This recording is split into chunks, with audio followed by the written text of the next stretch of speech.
దేవుని యొక్క వాక్యమును ఈ సమయమందు మనం ధ్యానించుకుంటానికి చేరి ఉన్నాం. ఈరోజు మనము దేవుని యొక్క వాక్యమును ధ్యానించటంలో పాలివారమై కూడి ఉండగా నేటి యొక్క అంశము క్రింద పడినను తిరిగి లేతును అనేటువంటి అంశం మీద దేవుని యొక్క వాక్యాన్ని మనం ధ్యానం చేసుకుందామండి. పరిశుద్ధాత్మ దేవుడు మనకు తోడుగా ఉండి ఉన్నారు. మీకా గ్రంథము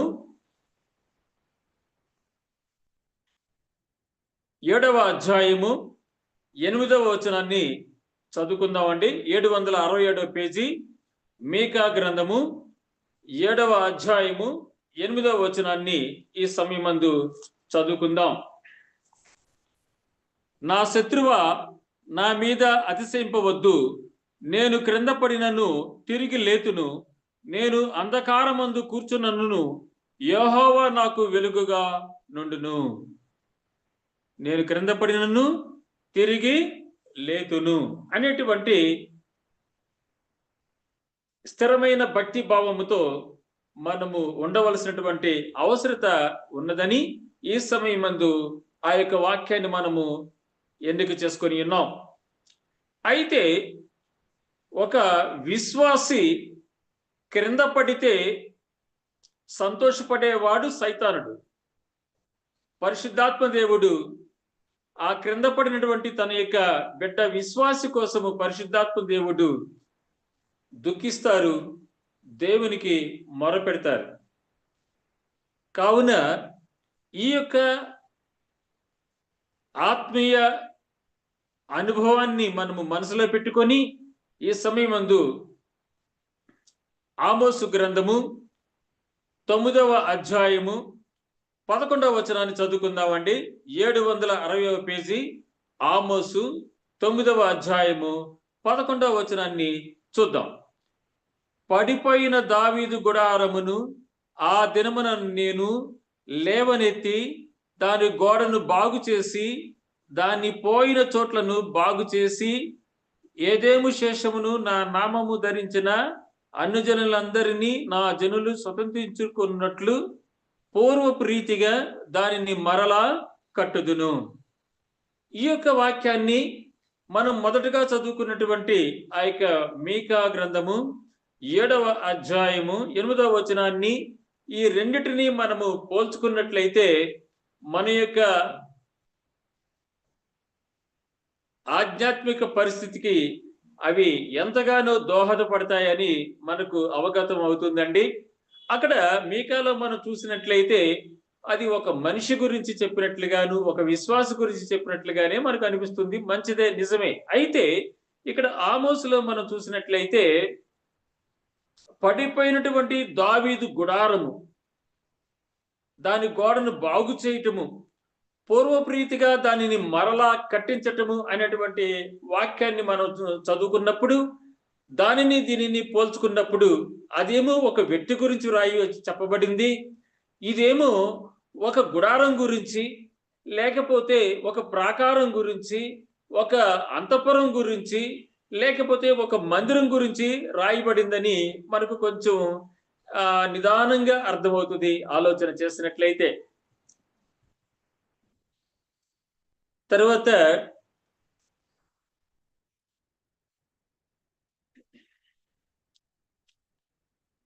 రెండవ దినవృత్తాంతములు 32వ అధ్యాయము 5వ వచనాన్ని కూడా చదువుకుందాం.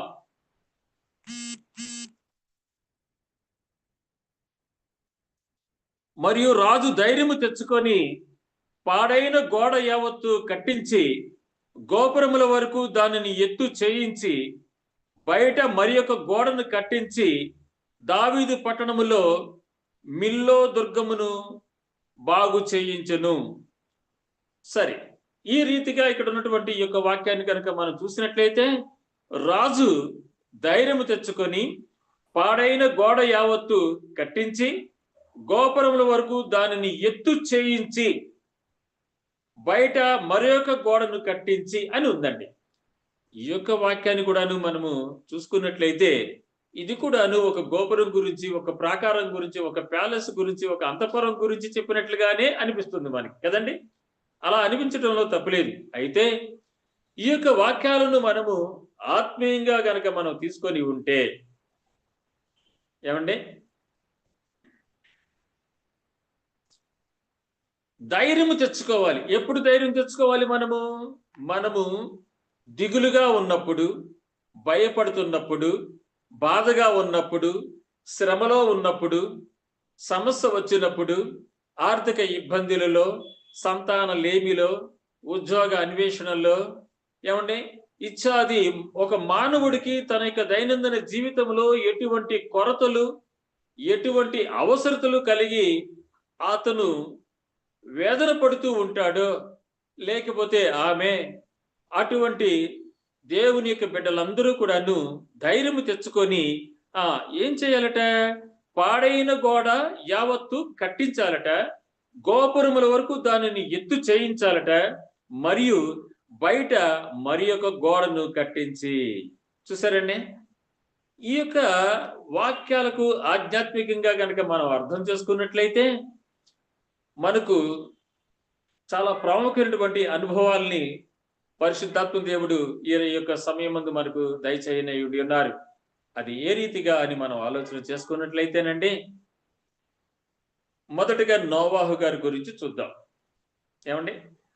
నోవాహు గారు ఒక గుడారాన్ని కట్టుకున్నారు. ఏమండి? నోవాహు గారు గుడారాన్ని కట్టారు. సొలొమోను గారు గుడారాన్ని కట్టారు. సంసోను గారు గుడారం కట్టారు. దావీదు గారు గుడారం కట్టారు. ఇలా ఈ యొక్క నలుగురు పేర్లు చెప్పి వారు గుడారం కట్టారు అంటే మీకు కొంచెం సందేహముగా, సంశయముగా అనిపించవచ్చు. అయితే ఈ యొక్క నోవాహు గుడారము, సొలొమోను గుడారము, సంసోను గుడారము, దావీదు గుడారము అనేటువంటి మాటలకు ఆధ్యాత్మికంగా మనం అర్థం కొనుటకు గాను మొదటగా మోషే గారితో దేవుడు నిర్గమాకాండము 25వ అధ్యాయము 8వ వచనంలో ఆయన ఒక ఆజ్ఞను ఇచ్చి ఉన్నారు.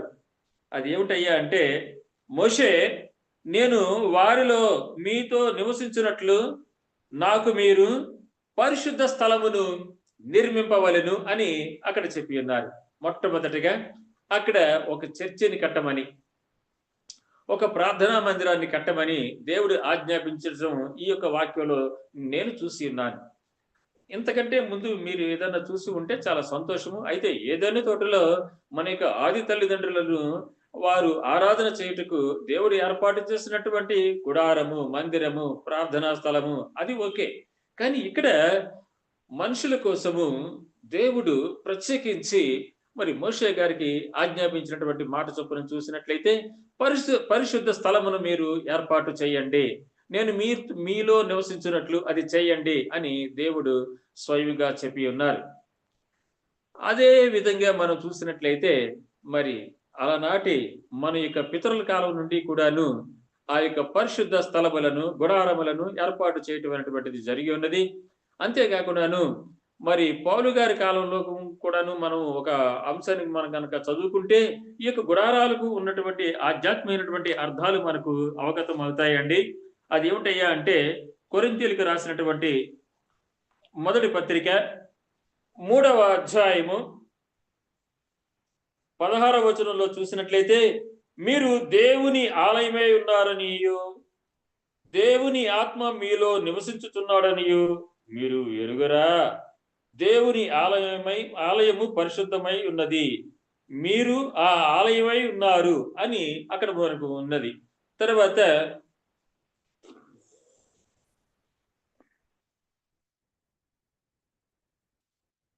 కొరింథీయులకు రాసినటువంటి మొట్టమొదటి పత్రిక 6వ అధ్యాయము 19వ వచనంలో కూడా మనం చూసినట్లయితే,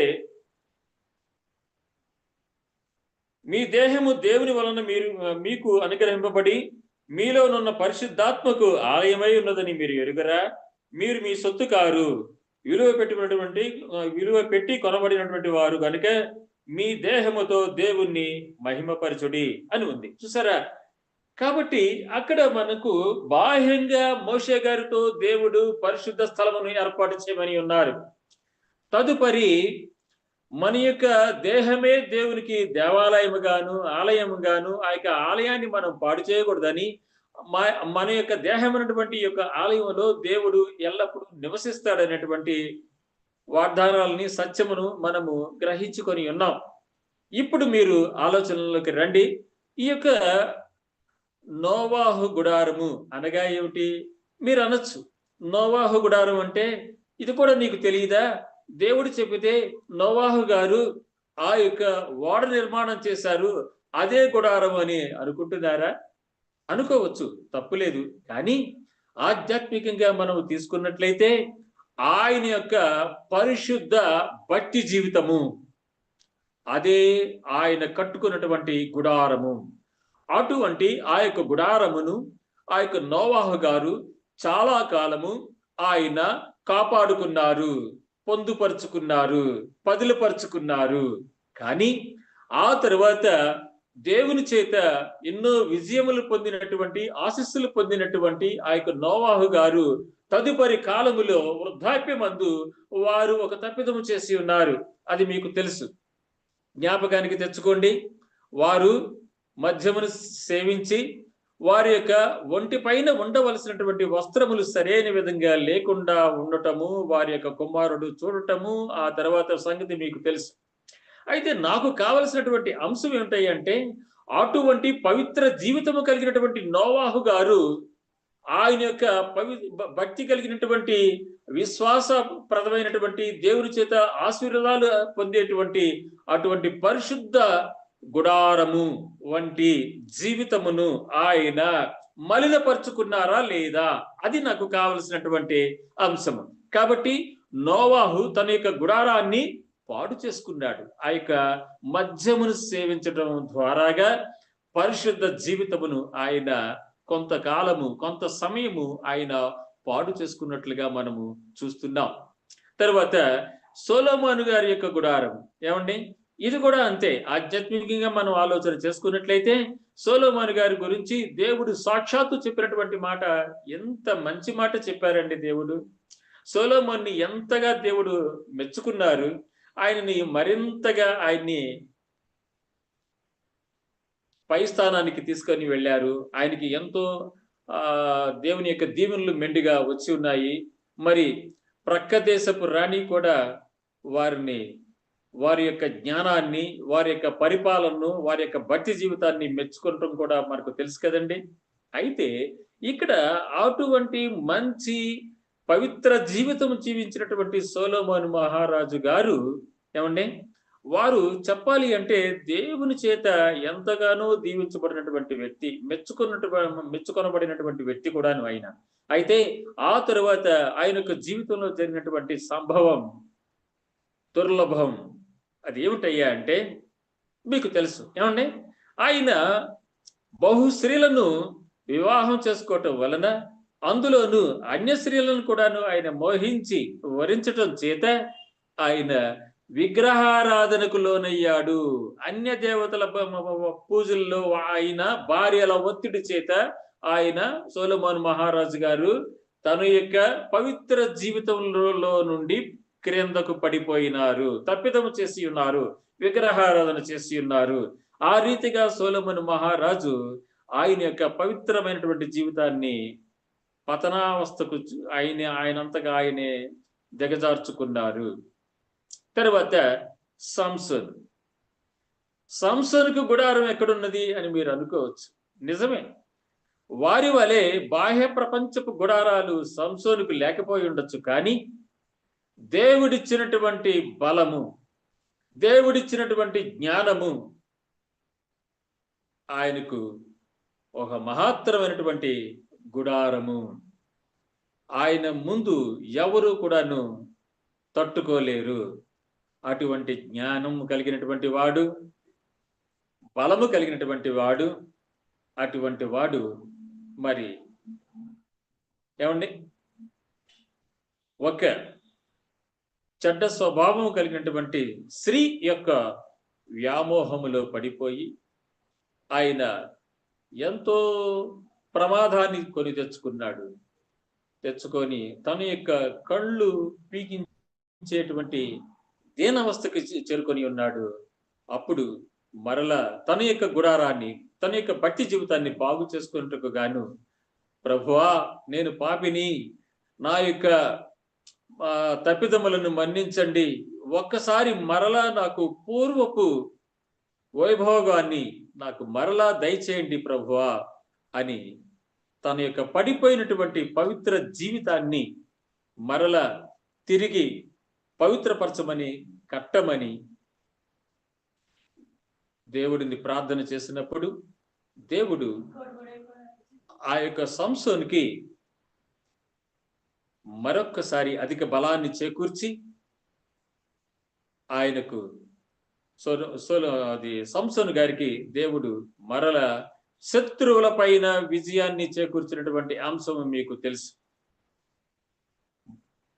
తాను అంతకు ముందు పొందినటువంటి విజయాల కంటే అధికమైనటువంటి విజయములను చివరి దశలో సంసోను గారు పొందటము, విజయాన్ని కలిగి వారు ఆ తర్వాత ప్రభువునందు నిద్రించటం అనేటువంటి దాన్ని మనకు జ్ఞాపకం చేసుకుందాం.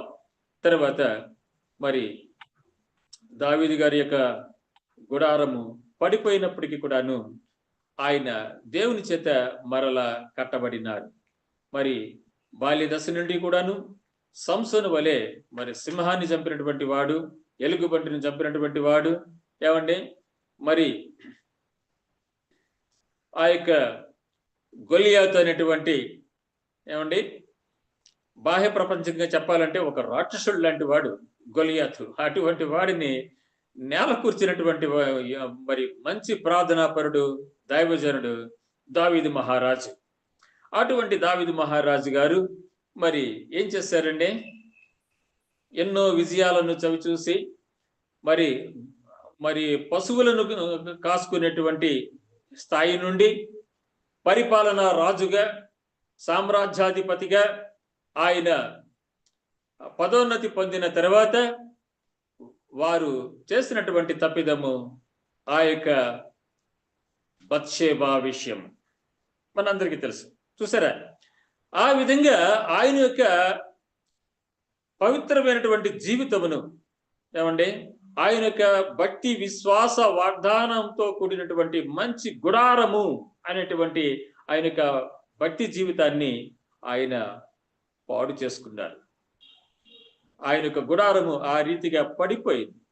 అయినప్పటికీ కూడాను ఆయన మరల దేవుని చేత బాగు చేయించబడి మరల పూర్వపు వైభోగాన్ని పొందినట్లుగా మనము చూస్తున్నాం. అందుకనే మొదటలోనే మనము ఆమోసు 9:11 వచనాన్ని మనం చదువుకున్నాం. మరొకసారి చదువుకుందామండి మనకు కనెక్షన్ రావటం కోసము. పడిపోయిన దావీదు గుడారమును ఆ దినమున నేను లేవనెత్తి దాని గోడను బాగు చేసి దాని పోయిన చోట్లను బాగు చేసి ఏదేవు శేషమును నా నామమును భరించిన అన్య జనులందరినీ నా జనులు స్వతంత్రించుకున్నట్లు పూర్వపు రీతిగా దానిని మరలా కట్టుదును. చూసారండి, దేవుడు ఏం చెప్తున్నారంటే ఆమోసు ప్రవక్త ద్వారాగా, నేను అలనాడు పూర్వము దావీదు యొక్క జీవితమును ఎలాగైతే నేను బాగుపరిచినానో, ఆయన పతనావస్థకు చేరుకున్నప్పుడు లేవనెత్తి నేను ఎప్పుడైతే అతన్ని బలపరిచానో, స్థిరపరిచానో, శుద్ధీకరించానో, అలాగనే మరి నన్ను నమ్ముకున్నటువంటి మరి ప్రజలను, ఇశ్రాయేల్ ప్రజలను మరియు అన్య జనులలో నుండి కూడా వచ్చేటువంటి ఆ యొక్క విశ్వాసులను సైతం నేను ఈ రీతిగానే దావీదుని నేను బాగుపరిచినట్లుగానే నేను ప్రతి ఒక్కరిని నేను బాగుపరుస్తానని దేవుడు చెప్తున్నారు. కాబట్టండి మనము మన యొక్క కుటుంబ వ్యవస్థనే గాని మరి మన యొక్క సంఘ సమాజమునే గాని మన యొక్క బంధువులనే గాని మిత్రులనే గాని మనము బాగుపరచవలసినటువంటి అవసరత ఉన్నది. వారిలో ఉన్నటువంటి బలహీనతలను మనము పదే పదే ఎత్తి చూపటం కాదు, కానీ వారు ఆ యొక్క బలహీనతల్లోంచి బయటికి వచ్చి బలపడి యేసు క్రీస్తుకు కుమారులుగా కుమార్తెలుగా వారు సమర్పించుకునే విధంగా, వారి పరిశుద్ధ జీవితాన్ని తిరిగి జీవించే విధంగా మనం చేయవలసినటువంటి అవసరత ఎంతైనా ఉండి ఉన్నది. మరి దావీదు గుడారము పడిపోయినప్పటికీ కూడాను ఆయన ప్రపంచానికి 51వ కీర్తనను ఆయన బహుమతిగా ఇచ్చి ఉన్నారు. ఏమండి? 51వ కీర్తన. నిజంగా ఆ యొక్క 51వ కీర్తన కేవలము ఆ ఒక్క దావీదు మహారాజు గారికి సంబంధించినటువంటిది మాత్రమే కాదండి. ఈ లోకములో ఉన్నటువంటి ప్రతి ప్రజకు, ప్రతి వారికి కూడాను ఆ యొక్క 51వ కీర్తన ఆశ్రయ దుర్గము. ఆ యొక్క 51వ కీర్తన వలె మన యొక్క హృదయములను దేవుని యొక్క సన్నిధిలో కృమ్మరించినట్లుగా మనము సమర్పించుకొని ఆయనకి మనము ప్రార్థన చేసినట్లయితే మన యొక్క పాప జీవితమునకు విముక్తి కలిగి పరిశుద్ధమైనటువంటి స్థిరమైనటువంటి రక్షణానందమును తప్పనిసరిగా మనము పొందగలము. అటువంటి విధంగా మరి ఈ లోకంలో ఉన్నటువంటి మానవ కోటికి భక్త కోటిగా మార్చేటువంటి కీర్తన 51వ కీర్తన మరి దావీదు మహారాజు గారు వారు దానిని మనకు బహుమతిగా ఇచ్చి ఉన్నారు. తర్వాత మనము యెషయా గ్రంథము 37వ అధ్యాయము అంతా చదువుకోవచ్చు, కానీ 4వ వచనాన్ని చదువుకుందామండి. యెషయా గ్రంథము 37:4.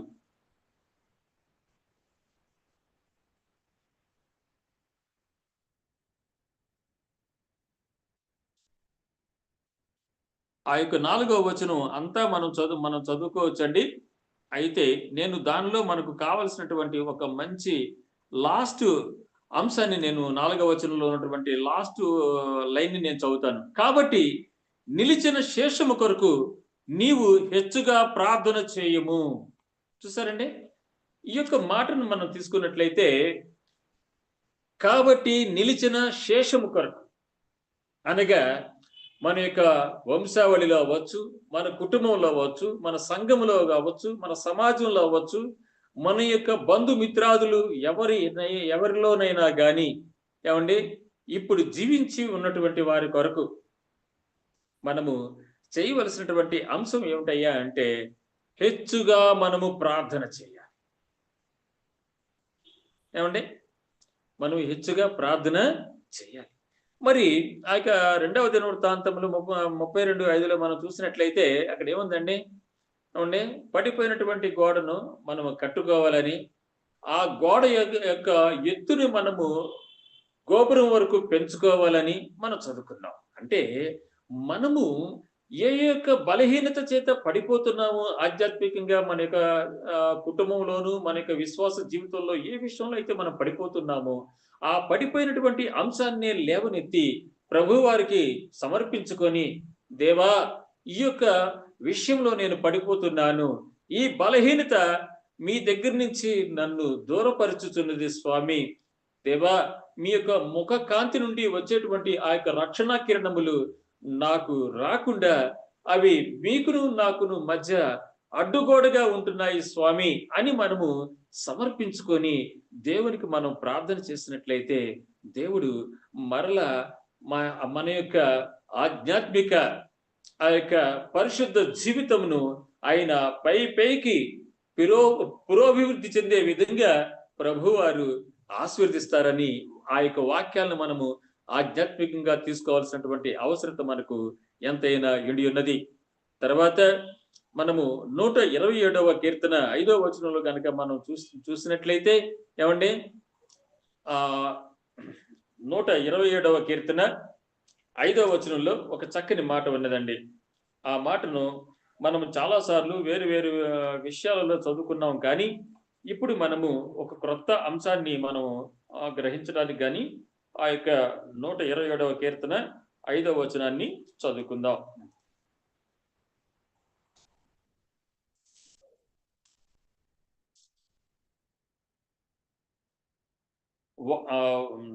వారితో తన అంబుల పొది నింపుకొని వాడు ధన్యుడు, అట్టి వారు సిగ్గుపడక గుమ్మములో తమ విరోధులతో వాదించుదురు అని ఉందండి. సరే, అంటే 4వ వచనం కూడా చదివితే అర్థమవుతుంది అనుకుంటాను బహుశా. యవన కాలమందు పుట్టిన కుమారులు బలవంతుని చేతిలోని బాణముల వంటి వారు, వారితో తన అంబుల పొది నింపుకొనిన వాడు ధన్యుడు. అట్టి వారు సిగ్గుపడక గుమ్మములో తమ విరోధులతో వాదించుదురు అని ఉంది. అయితే ఈ యొక్క వాక్యం గురించి మనము చూసినట్లయితేనండి, యవ్వన కాలమందు పుట్టినటువంటి బిడ్డలు అంటే కొందరండి నా వయసు 20 కదండి, యేసుక్రీస్తు వారు 30 సంవత్సరంలో కదండి బాప్టిజం పొందారు, నేను కూడాను 30 సంవత్సరంలో బాప్టిజం తీసుకుంటానండి అనేవారు కొందరు ఉంటారు పాపం. ఏమండి, మరికొందరైతే మోషే గారు 90వ కీర్తన 10వ వచనంలో 70-80 సంవత్సరాలు ఆయుష్కాలం అని చెప్పి అని చెప్పాడు కదా, ప్రార్థన చేశాడు కదా. ఇంకా నా వయసు 70కి 80కి చేరలేదు కదా, ఆ వయసు వచ్చేపాటికి నేను దేవుళ్ళలోకి వస్తానండి, దేవుణ్ణి నా స్వకీయ రక్షకుడిగా అంగీకరిస్తానండి, అప్పుడు నేను బాప్టిజం తీసుకుంటాను, అప్పుడు నేను పవిత్రంగా జీవిస్తాను. ఇప్పుడు మాత్రం నా స్నేహితులతో లోకములో కలిసిపోయి నాకు నచ్చిన విధంగా విచ్చలవిడిగా నేను నాకు కావలసినటువంటి విధంగా ఏమండి ఆ యొక్క శరీరేచ్ఛలను నిర్వహించుకుంటానికి నేను జీవిస్తాను అని కొంతమంది చెబుతూ ఉంటారు. అలా కాదండి. అలా కాకుండా మనము యవ్వన కాలమందే పుట్టినటువంటి బిడ్డలను, అంటే చిన్న బిడ్డలు, ఏమండి యువ దంపతులకు బిడ్డలు ఎప్పుడు పుడతారండి? వారు మంచి యుక్త వయసులో ఉన్నప్పుడే పుడతారు. ఆ పుట్టినటువంటి బిడ్డలు కూడాను చిన్నవారే కదండి. ఆ చిన్నవారిని మనం ఏం చేయాలట? బలవంతుని చేతిలోని బాణములు వంటి వారని, వారిని ఏం చేయాలట? బాణములు అంటే వాక్యోపదేశముతో, వాక్య ఉజ్జీవముతో, ప్రార్థనా జీవముతో, మోకాళ్ళ ప్రార్థన అనుభూతితో ఆ యొక్క యవనస్తులను, ఆ చిన్నారులను, ఆయా తల్లిదండ్రులు వారిని బహు జాగ్రత్తగా, భక్తిప్రదంగా, భక్తి భావముతో వారిని పెంచవలసినటువంటి అవసరత ఇండి ఉన్నది. అలా పెంచటం వలన వచ్చేటువంటి లాభం ఏమిటయ్యా అంటే, చూడండి, అట్టి వారు సిగ్గుపడక గుమ్మములో తమ విరోధులతో వాదించుదురు అని ఉంది. అయితే విరోధులతో వాదించటం అంటే ఎలాగండి? పూర్వం మన యొక్క నాయనమ్మ, అమ్మమ్మ చెప్పేటువంటి కథలు, ఏమండి, అనగనగా ఒక రాజు ఉన్నాడు, ఆ రాజుకు 7 కుమారులు ఉన్నారు. ఆ 7 కుమారులు ఏమండి చేపలు పట్టడానికి వెళ్ళారు. అది కాదు. లేకపోతే ఆ యొక్క 7 కుమారులు ఉంటే వారి యొక్క బలము చేత మనము పక్కింటోడి యొక్క స్థలం కబ్జా చేయొచ్చు, లేకపోతే పక్కింటి వారి, ఎదురింటి వారి మీద మనం అన్యాయంగా వాదులాడవచ్చు, కొట్లాడవచ్చు. కాదండి.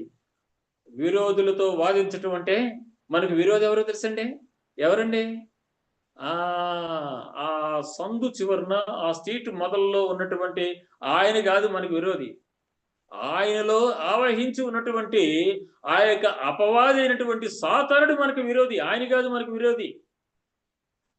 ఎవరితోనైనాను మనకు విరోధము, ఎవరితో అయినాను మనకు పొరపేచ్చలు, మనస్పర్ధలు కలిగితే మొదట మనము వారిని దూషించటం మానివేసి, వారిలో ఆవహించి ఉన్నటువంటి ఆ యొక్క సాతానుడు గురించి దేవాది దేవుడు సర్వజగముల సృష్టికర్తటువంటి యేసు స్వామికి మనము ప్రార్థన చేయవలసినటువంటి అవసరత ఇది ఉన్నది.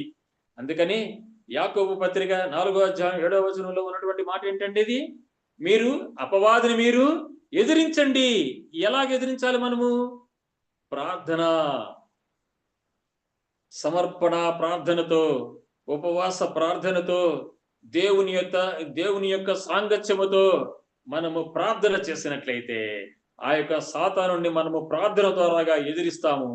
అప్పుడు వాడు మన దగ్గర నుంచి పారిపోవును అనేటువంటి యాకోబు పత్రిక 4:7 వచనాన్ని మనము తీసుకొని మనము దేవుని చేత ఎప్పటికప్పుడు కూడాను నింపబడాలి, నడిపించబడాలి, ఏమండి, ఉజ్జీవింపబడాలి. మరి మన యొక్క కుటుంబంలో కానీ, మన యొక్క సంఘాల్లో కానీ, మన యొక్క సమాజంలో కానీ, మన యొక్క బంధుమిత్రాదుల్లో కానీ మనము ఈ యొక్క క్రైస్తవాన్ని రుచి చూపించవలసినటువంటి అవసరత మనకున్నది. ఏమండి? మరి ఏలియా గారు ఏం చేశారండి? ఎలీషాకి ట్రైనింగ్ ఇచ్చారు. తర్ఫీదుని ఇచ్చారు. శిక్షణని ఇచ్చారు. ఇవ్వబట్టే ఆ యొక్క ఏలియా గారి దగ్గర ఎలీషా గారు ఎదిగినారు. ఎదిగి అటు పిమ్మట ఏలియా గారి కంటే గొప్ప గొప్ప కార్యాలు చేశారు. నేను అలా చెప్తే ఎవరికైనా కోపం రావచ్చు నా మీద. కానీ మీరు బాగా ఆలోచన చేస్తే ఏలియా కంటే కూడాను ఎలీషా గారు ఇంకా ఎక్కువ చేసినారు. కారణం, ఏలియా గారిని ఎలీషా ఏమని అడిగారండి? రెండంతల ఆత్మను నాకు దయచెయ్యి అని అడిగారు కదండి. అందుకని ఎలీషా గారి యొక్క సమాధిలో వారి యొక్క మృత కళేబరాన్ని ముట్టినటువంటి మృత్యు దేహము కూడా లేచి జీవించింది. అందుకని నేను ఆ మాట చెప్పాను. ఏమండి? ఇంకా చాలా మంచి అద్భుత కార్యాలు ఏలియా గారి కంటే కూడాను ఎలీషా గారు దేవుని యొక్క కృప చేత చేసినట్లుగా మనం చూస్తున్నాం. తర్వాత పౌలు తిమోతి గారికి తర్ఫీదు ఇచ్చారు. పౌలు గారు చాలా మందికి తర్ఫీదు ఇచ్చారు అనుకోండి. కానీ వారిలో అగ్రగణ్యుడు తిమోతి. అందుకని నేను వారి పేరు చెప్పాను. కానీ ఆయన ఒక్కడికి కాదండి, ఇంకా చాలా మందికి ఆయన పౌలు గారు ట్రైనింగ్ ఇచ్చారు, సిద్ధపరిచారు.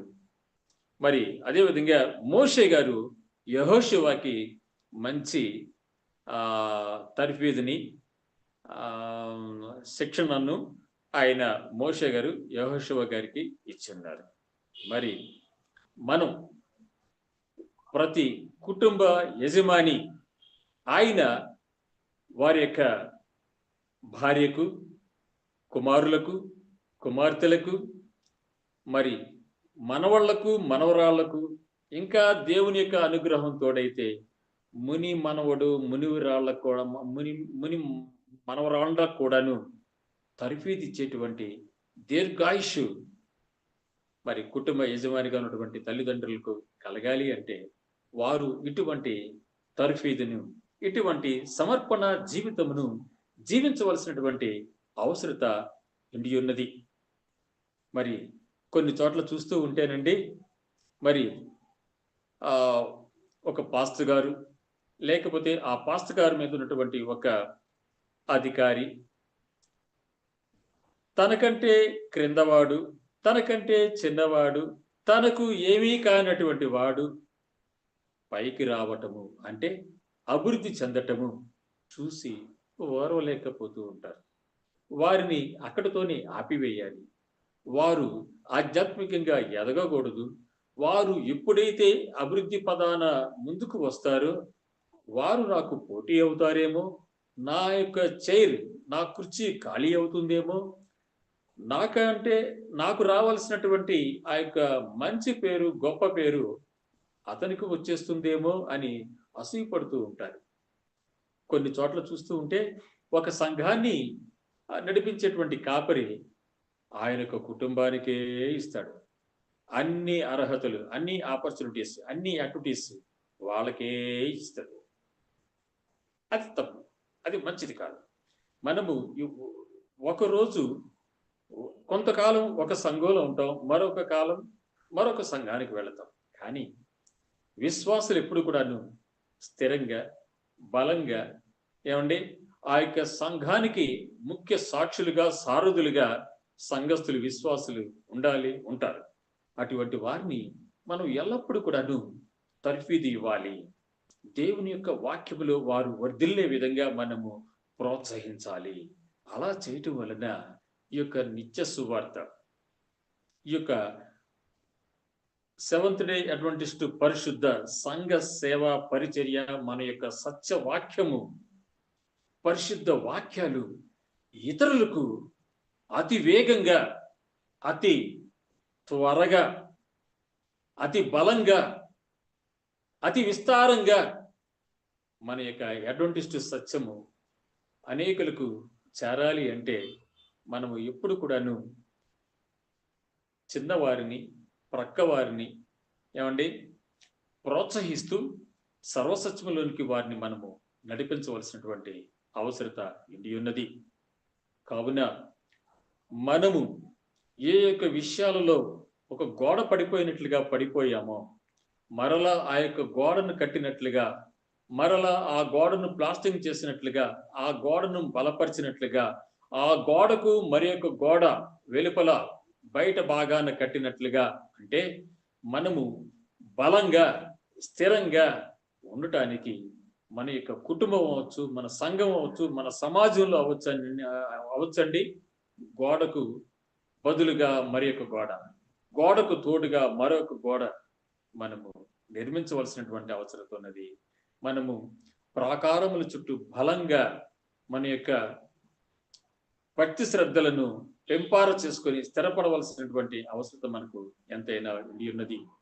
మనము అప్పుడప్పుడు చిన్న చిన్న పొరపాట్ల చేత, అలవాట్ల చేత, సాతానుడి యొక్క బంధకాల చేత క్రింద పడిపోయినప్పటికీ కూడాను మనలను తిరిగి లేపి, బలపరిచి, స్థిరపరిచి, కాచి కాపాడేటువంటి పరిశుద్ధాత్మ దేవుడు మనకు తోడుగా ఎల్లప్పుడూ ఉండాలని, ఉన్నారని మనము నమ్ముచు నేటి యొక్క ఈ యొక్క వాక్య ధ్యాన అంశాన్ని ఇక్కడితో మనము ముగించుకుందామండి.